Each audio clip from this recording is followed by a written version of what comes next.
So it is lesson 5, part 2, and we started scaffolding. We started customizing our website that we've made. We've used the sortable library. We've looked at formatting currency. We've used a display format to alias a column, but we want to start to look at uploading an image. So first we want the ability when we create a product. Right now, this is just a string. We want this to be a file upload box. We then want images to display here, as well as we want to be able to edit an image. So we go and edit a product. We should see the current image and also be able to edit it. We also actually should do a couple other things here. Notice these labels. It says brand ID and category ID, as well as our category dropdown isn't working. So let's start with our product create.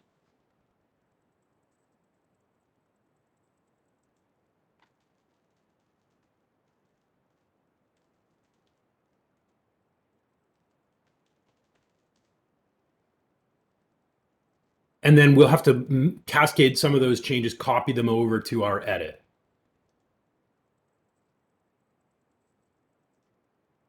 So I'm going to go to products and open up the create view. And we've also got this sort of wonky header. It just says create, and then we've got an H1 that says create and an H4 that says create product. So I'm going to change these to say add product. And I'm going to eliminate this H4 entirely. Instead of it just saying create, I'll have my H1 say add product.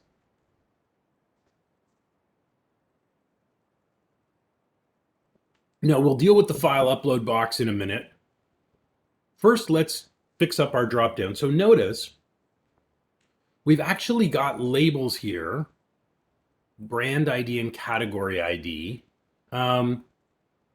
So let's see if we can give these aliases as well. So in our product model,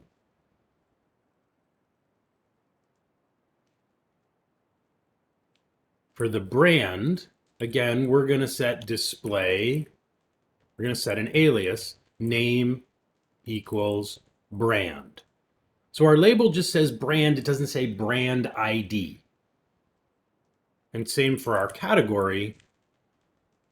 Let's say name equals category. So we don't have this little ID suffix in our labels. So I'm going to save this change. And again, this is in the brand models and product model. So I'm going to go back and refresh my browser. We'll see if those labels got updated for us.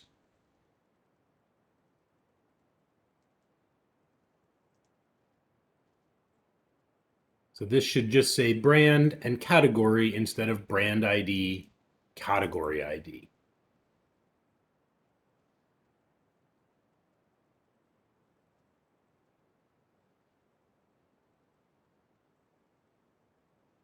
Right, so now our labels are cleaned up. And also if we go and edit, same thing again, it nicely cleans them up on all of our pages, which is great.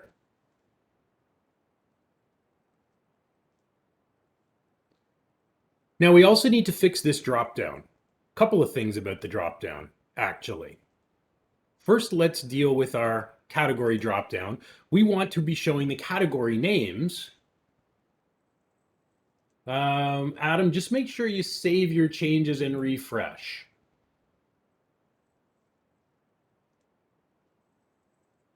Give it a try again.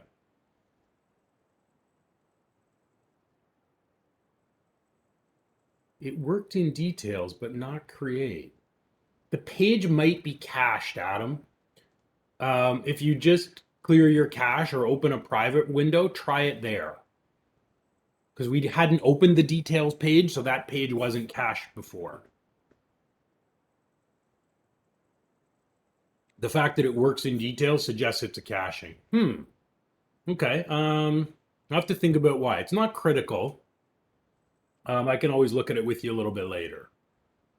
Try another browser. Okay, same here. Interesting. So yeah, display name equals, and it is in the product model above the brand ID and category ID properties. Adam, did you have it down here? Right. Yeah, so not above the navigation property, above the foreign key fields. Yeah. So that would be why.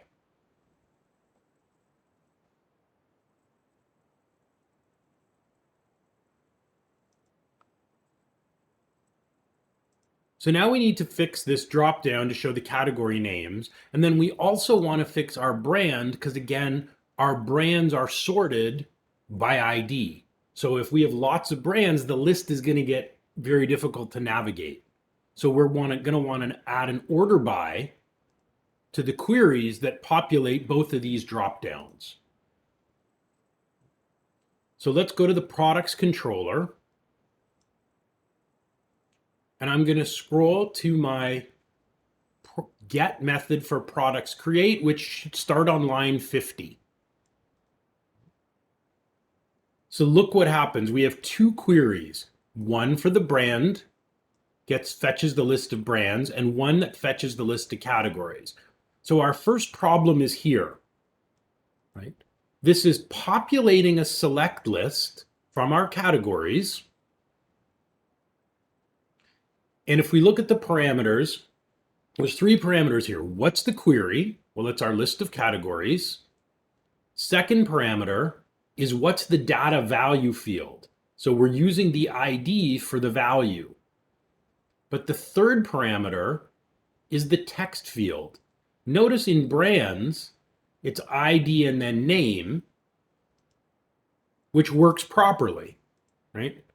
It shows the name, but it stores the IDs. This is the way typically drop-downs work, right? It's got the values here and the names. But our category, it's using the ID as both the data field and the text field. So we want to replace the text field.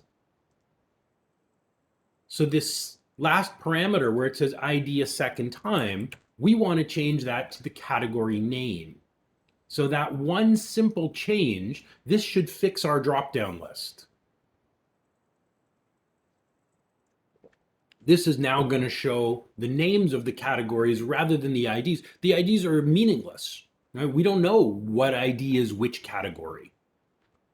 So on line 53, we want to change this last parameter from ID to name.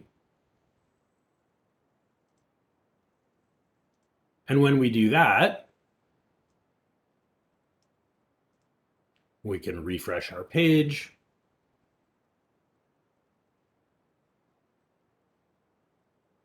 And now the category names are going to show up, which is better. Now we also want to sort these lists.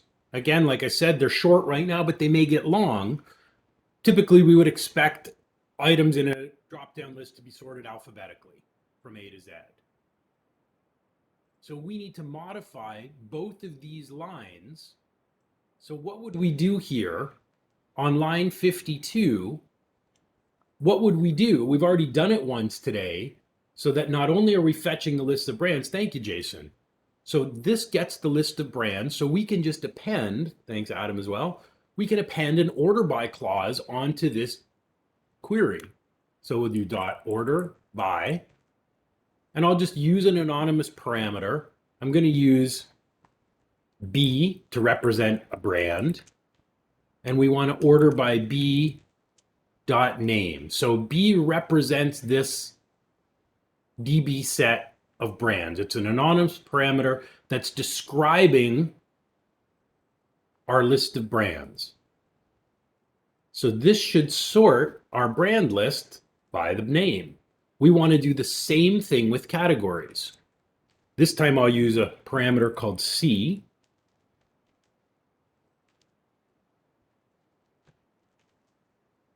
Whoops, and I need the dot order by in front of it. So we're still querying the same two data sets. In the first case, we're getting the brands. In the second case, we're getting the categories. And we're going to sort by brand name and then by category name. So adding this little order by clause to each one, this should sort our drop-downs in the right order. So I'll refresh. And the list of each of these should be alphabetical.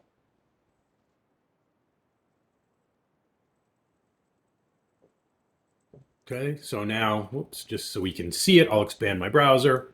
A to Z for brand, A to Z for category. Awesome. So again, the scaffolding, it gives us functional code, but often not exactly what we want, right?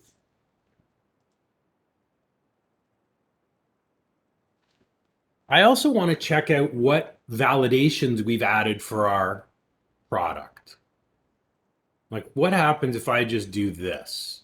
Okay, it says price is required. We've added this in stock. So I think we already added rules around this. Well, kind of. Right. Name we didn't require, which we should. So if I say my product, price is $10, stock, right? It's going to allow me to do this. So I can create this product, but I shouldn't. So we want to add a new validator in the product model to prevent this.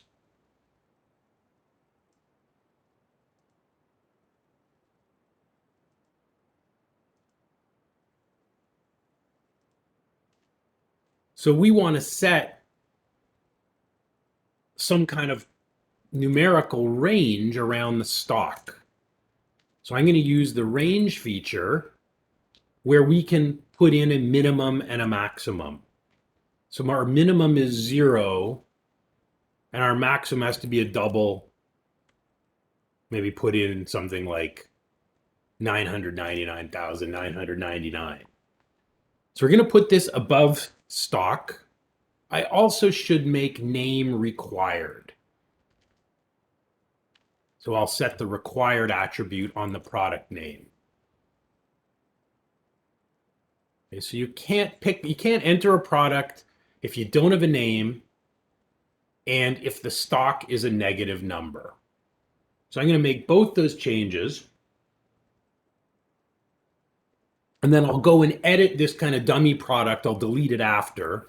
But I want to try to trigger, see if I edit it and remove the name, and I try to save it with the stock that's negative, these model rules should prevent me from doing so. So I'll now go and edit my product.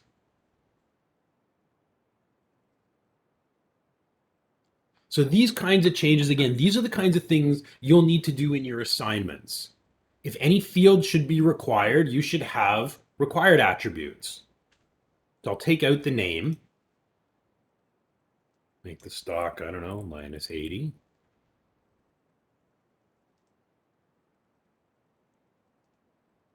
Right, so now to that, your name is required. But until the stock, at 0, it's fine. Now I can save.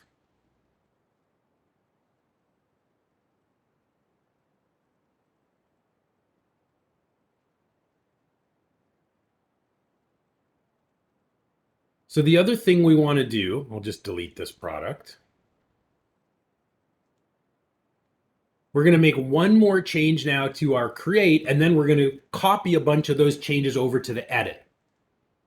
Because notice the edit still has, we've got the same issues with the drop-downs not being ordered, our category names not displaying, and we want to now be able to add an image here.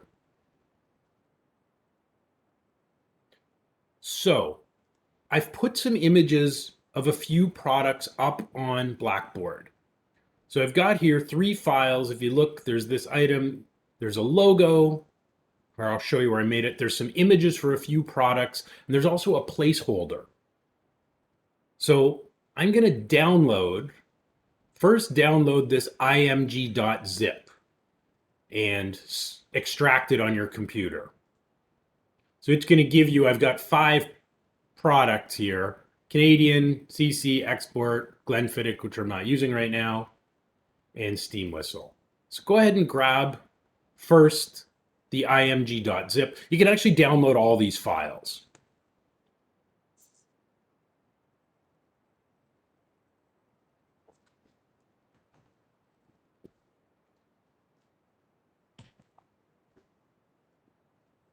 Okay.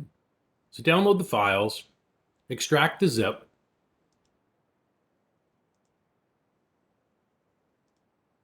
and we're going to go back to our create form, and we've got to make a few changes to it so that instead of being a text box where we just type in a string for the image, this becomes a browse button. That opens a file dialog box and we can upload. So first we're going to have to change in our products create, we're going to have to add an attribute to our form. And you probably work with this in your PHP class. If you did file uploads, if you're in my class, then we've used it. Any form, HTML form that's going to process a file upload needs to have the encoding type set to multi-part /form/form-data. This will allow us, the server, to do a binary conversion of any file upload. If we don't have this attribute, your file uploads, they just get ignored. So you must add that inside the existing form tag, which is on line 13. Pardon me.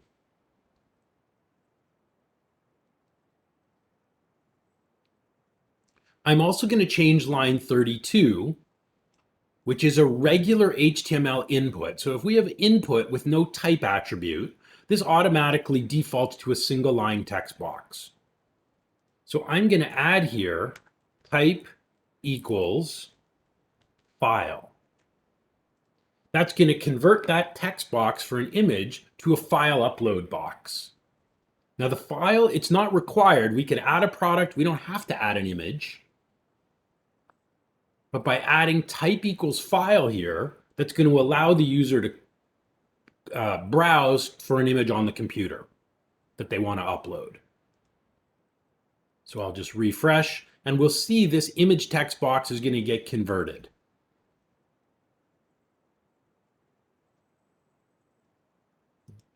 And the different browsers render this a little differently. I'm in Firefox. Firefox has no file selected. I think Chrome and Edge have a slightly different message. I can't remember exactly what it says. It's similar. It's the same for Chrome? Okay. No file chosen. Thanks, Marilla. Right. And if I browse, then it lets me go and pick. So here's our images. Right, it lets me go and pick a image. Okay. So those are the 2 changes to our form.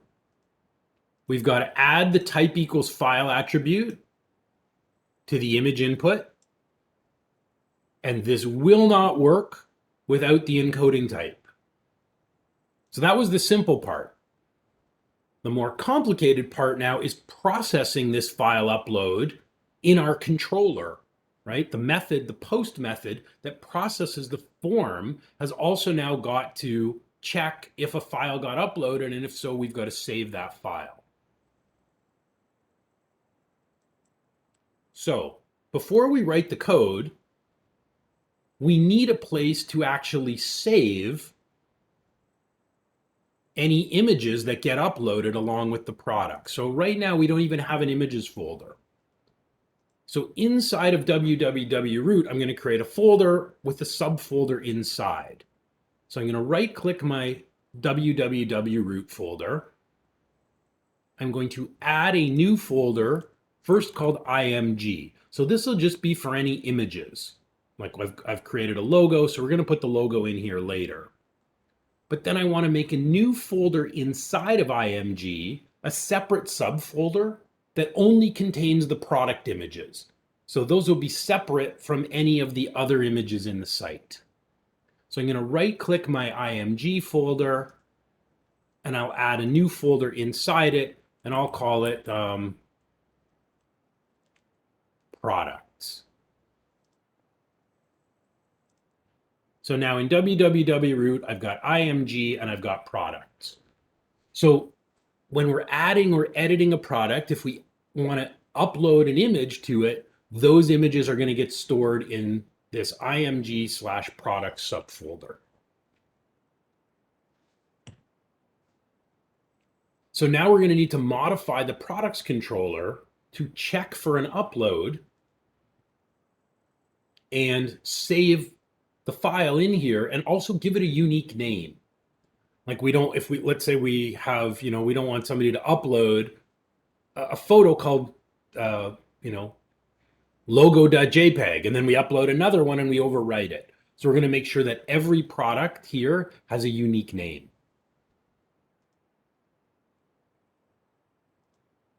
So I'm going to go back to the products controller. So we have two versions of the create method. This is the get. We've already worked with this. This version, the get method, it just displays our form. It just loads this page empty. The post method runs when the form gets submitted. It also does has this little attribute here called validate anti-forgery token. The server's automatically going to validate that any post requests are coming from the same domain. So some user can't build a form on their own website and submit junk data to our form. So we haven't really looked very carefully at what this does, but we can see it links all of the form fields with the properties of the product that have the same names. So it matches them. It says if our model is valid, so if there's no errors like the stock being negative or the product name missing, we're going to add the new product to our application context, and then we're going to save those changes to the database. And then we redirect the user back to the index view, so show them the list of products. If the model isn't valid, we stay on this page, right? And we pass the same product back. So that would mean something like this, right? The page reloads and it shows any validation errors still. So where in this code, in this method, where do you think we should do the file upload? If the user's picked an image that they want to attach to this product, where in this method should we process? Yeah, I think inside the if, Murillo, only if the model's valid. If the model isn't valid, there's no reason for us to upload the photo yet. So we will upload photo and attach to the new product, if any. Okay. So before we add the object to memory and save to the database. Now we've got to make one change to the method signature. Originally, the image was just treated like a string, so it just gets passed in from the text box. We're no longer treating the image as a string. We're treating it like a file. So I'm going to take out the image from this list here. We're not binding it automatically. Instead, we're going to add a new parameter at the end of our method definition after the product. We're going to use the iFormFile class, and we will call it image because that matches our name. Now, Visual Studio complains. It says we're missing a reference. doesn't know what iForm file is. So if we just accept this reference to Microsoft.ASP.NET Core.HTTP, our error will go away and suddenly it will know what the iForm file interface is. So I'm going to accept that reference. My class name turns light blue, my interface name. So now we can use iForm file to check if a photo got uploaded and to process it. So the first thing we want to do is check, do we even have a photo? So we'll say if our image property is not null. So this means the user clicked on browse and picked an image.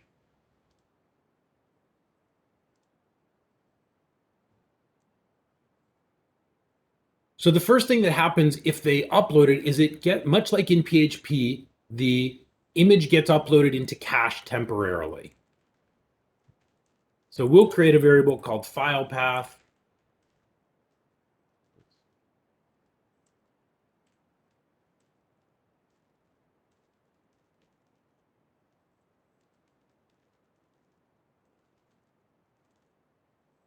And again, we'll need to make a reference in order to use this path class. And the reference is to system.io, right, for input-output.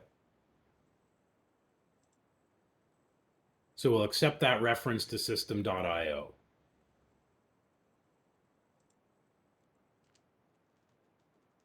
Now we want to get the name of the file, but we also want to name it uniquely. So Microsoft has a class for generating globally unique IDs. And this class has the awesome name of a GUID. So we're going to create a new GUID. So this will be a random string that Microsoft guarantees will be unique in our application. So we're going to prefix, so add unique ID as prefix to file name. So this way, if we already have an image with the same name, this GUID will give some kind of random string at the beginning. I will put all this code up on Pastebin as well. And now we need the full path starting from the network drive. The problem is this path is going to be different on my computer. And if I upload it to Azure, the physical file paths are different. So we want to get the physical file path, but it needs to be dynamic. So I'll create a variable called upload path. And to get the path dynamically, we can use system.io.directory.getCurrentDirectory. And that does exactly what it says. So it'll give you the fully qualified file path on whatever computer is running the application. And then in here, we need to append www.root, and then img, and then products. Right? This is where we want the images to go. And I need to use double slashes. You'll notice here when I've used a single slash, that's the escape character. So we don't want to escape it. We actually want the slashes to be literal. And then our file name. So this is where we're going to save the image.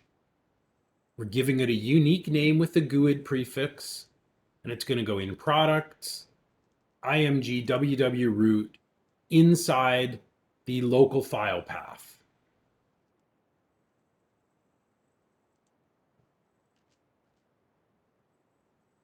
And then we're going to use a stream to stream a copy of this into our products folder. So we'll use a file stream object.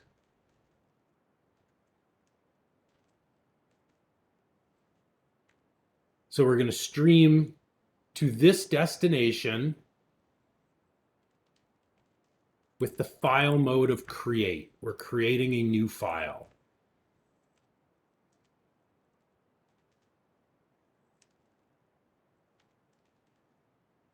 And we're going to copy our file to the stream.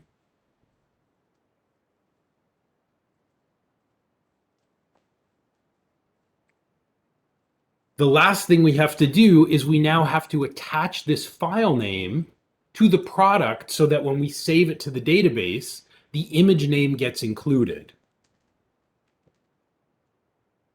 So we're going to add the unique image file name to the new product object before saving. So say product.image equals file name, because that includes our random prefix at the beginning. So this should save the file to our image products folder and copy the name before we save to the database. I'm going to put this all up on page. Actually, I'm going to try the code first. And then if it works, I'll put it up on Pastebin for you. Okay. Then we'll basically copy this and some of the other changes into the edit method. So I'm just going to try it out. So I will create a new product and try and upload an image.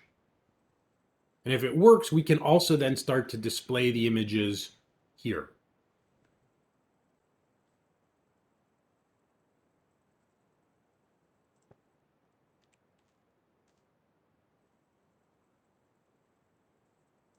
So I'm going to add a product.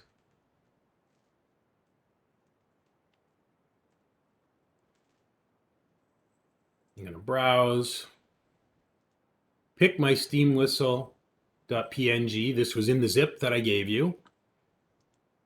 The brand is steam whistle. The category is beer. Okay.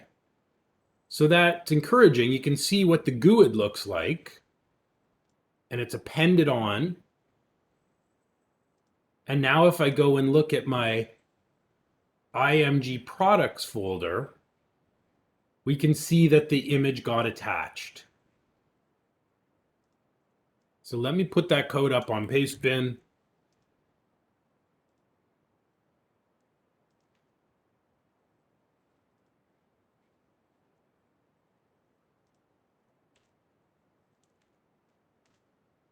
So there's the method. Sorry, there's the code we're using to check for the image, grab it from the cache, give it a unique name, set out the destination as to where it's going to be saved, and then use a file stream to create a new file at that location and copy the uploaded file to it. And then we're also going to grab the name so that the file name gets saved to the database.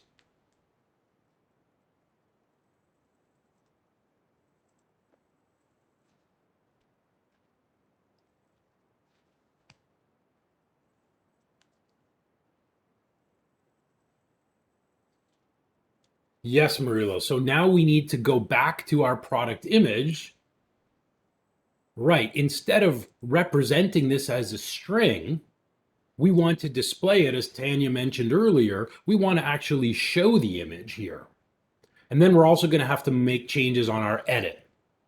Right? We haven't changed this yet. So let's go back to products image.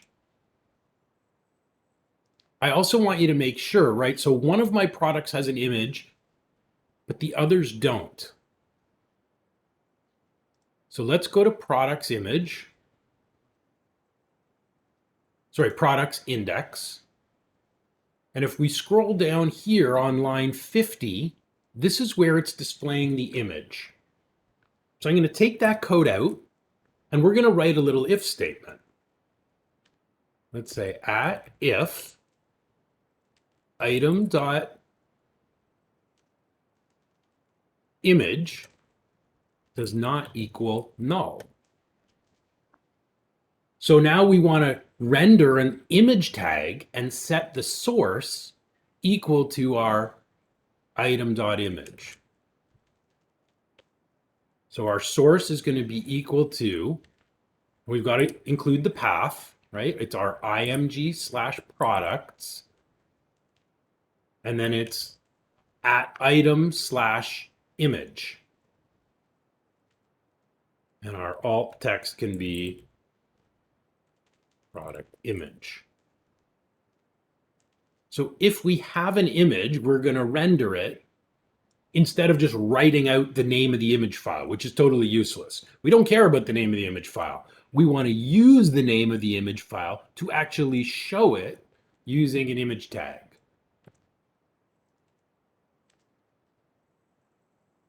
So if I refresh, I should have one image showing up on our list. Save my change.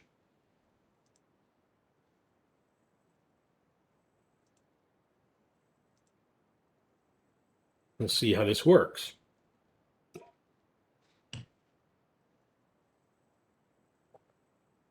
Okay. Well, it works. What do we need to do here?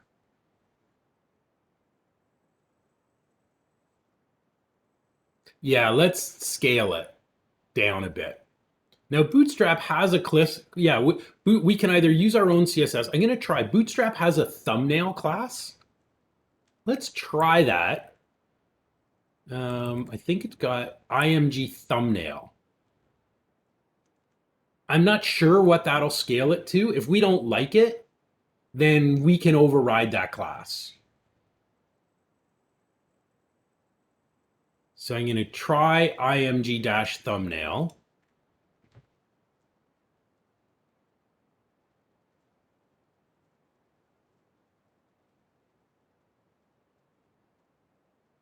That's still too big. Okay. So I want to override what Bootstrap offers. So I'm going to go to the site.css. I think we already opened it earlier. We were going to change it, but it didn't. So I'm going to add here .img thumbnail. Let's just set a width. I think I've found in the past about 75 pixels. So I'm overriding Bootstrap's definition. We'll see if this works.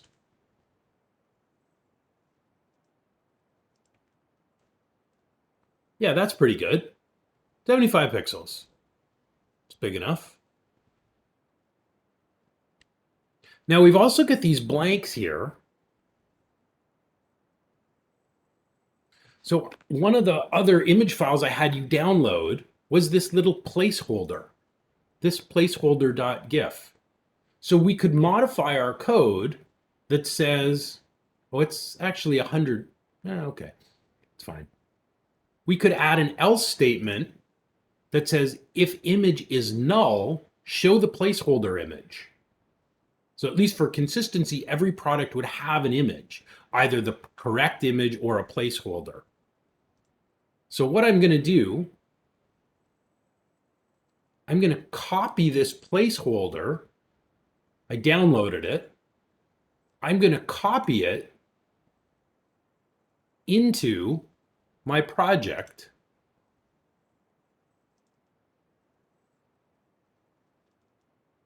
I'm going to put it, I'm actually going to put it right in the same folder.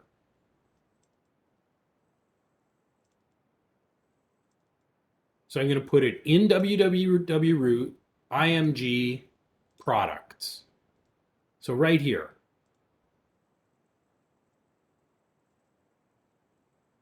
Okay, so put it in www img products, and then we can add an else statement that says if image is null, we're going to show this image instead.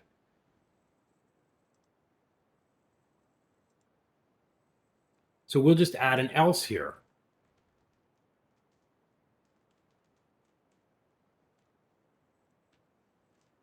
So now image, products, and in this case, we can just point it to the placeholder. And again, we can give it the same class. So now every product is going to have an image showing up, either the image we uploaded or this placeholder. Okay, so there's our else clause.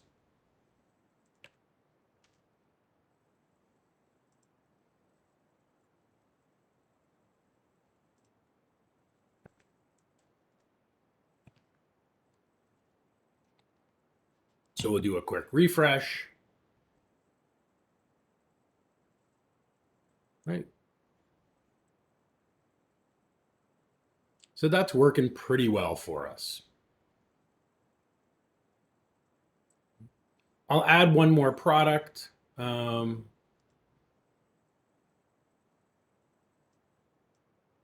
try it again. Downloads, where are we?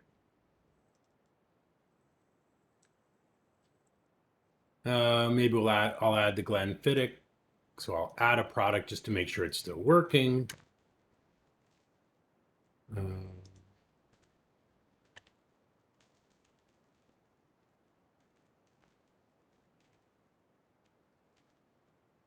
So I'll go and browse. My brand is Glenfiddich. Whiskey. Cool. So now we've got our image.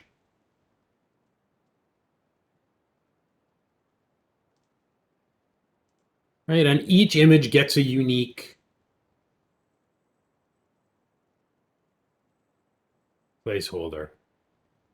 The images don't show. Okay, Adam, so the first thing to check is, are the images being saved? Are the images in, the image files in the IMG products folder? If the image doesn't show, you can right-click where it should be and choose Open Image in a new tab, and it should show you. So it may be a path issue. Right. So your path's got to be consistent, right? Our code in the controller, it's going to www.root/img/products. And that has to be this the path here, but we leave out www.root here. In the view, we don't include it. Just IMG products, starting with the tilde character.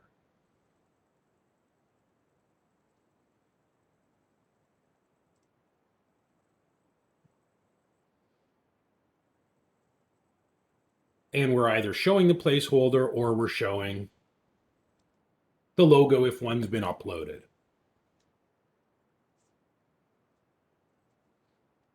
Okay, I'm going to make one more quick change. I'm going to push to Git, and I'll just also review how to do that one more time. So what I'm going to do, I'm going to open up I'm going to make a couple changes here to my home page, and we'll take a break, and I'm going to push to Git. I'm going to open up my home and index. And first I'm going to say product images from Wikipedia. And I'm going to make this a link as well.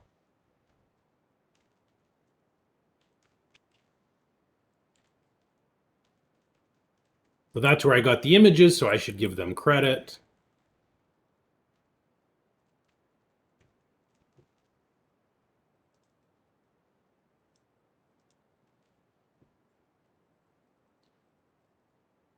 I'm also going to put in my footer a link to my Git repository. So I'm going to go to GitHub and go to my .NET drinks.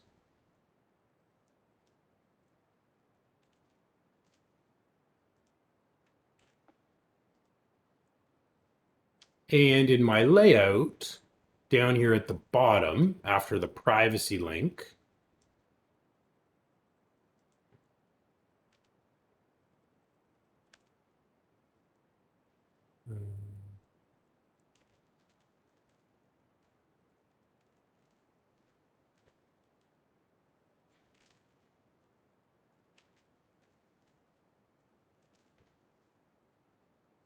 We'll add a link that says view source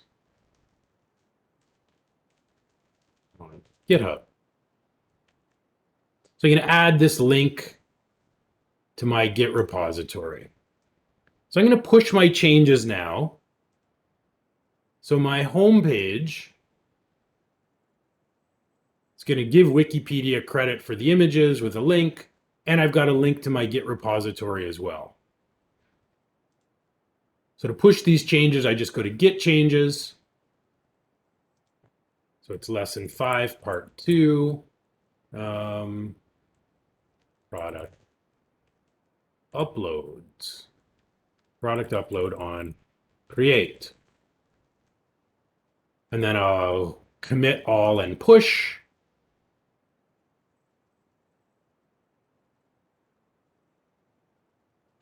And this should update my Git repo. So if you need anything,